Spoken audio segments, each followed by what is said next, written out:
మీకు తెలుసా, వినాయక చవితి కేవలం ఒక పండుగ కాదు, ఒక విప్లవం కూడా. లార్డ్ గణేశుడు పుట్టినరోజు మాత్రమే కాదు, భారత స్వాతంత్ర పోరాటంలో కూడా ఈ పండుగ ఒక యూనిటీకి చిహ్నంగా నిలిచింది. మనందరికీ తెలిసినట్టు గణేశుడు అంటే విఘ్నేశ్వరుడు, జ్ఞానానికి ప్రతీక. ప్రతి శుభకార్యం ముందు పూజించాల్సిన దేవుడు. ఆయన జన్మదినం భాద్రపద శుక్ల చవితి రోజున వస్తుంది. కానీ ఆసక్తికరమైన విషయం ఏమిటంటే, శతాబ్దాల క్రితమే ఈ పండుగ ఉండేది, కానీ అది ఇంటి పూజల వరకే పరిమితం అయ్యేది. ఈ పండుగను ప్రజల్లోకి తీసుకొచ్చింది బాలగంగాధర్ తిలక్ అనే మహనీయుడు.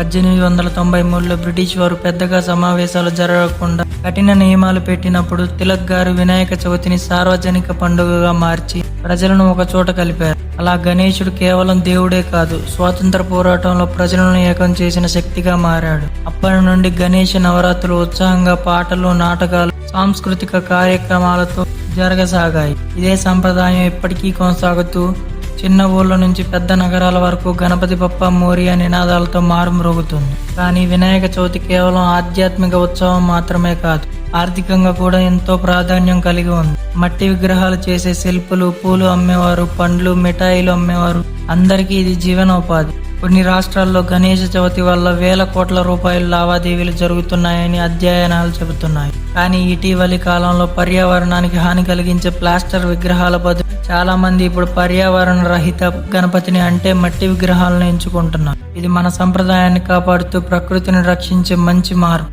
కాబట్టి స్నేహితులారా, వినాయక చవితి కేవలం ఒక భక్తి పండుగ మాత్రమే కాదు, ఇది సంస్కృతి, చరిత్ర, స్వాతంత్రం, పర్యావరణం అన్నీ కలిసిన ఒక యూనిటీకి చిహ్నం. మీరు గణపతి బప్పాని ఇంటికి తీసుకువచ్చినప్పుడు మీరు ఒక దేవుణ్ణి మాత్రమే ఆహ్వానించడం కాదు, ఒక చరిత్రను కొనసాగిస్తున్నారు, ఒక సమాజాన్ని బలపరుస్తున్నారు, ఒక ప్రకృతిని కాపాడుతున్నారు. అందుకే మనం గట్టిగా పలుకుతాం, గణపతి బప్పా మోరియా.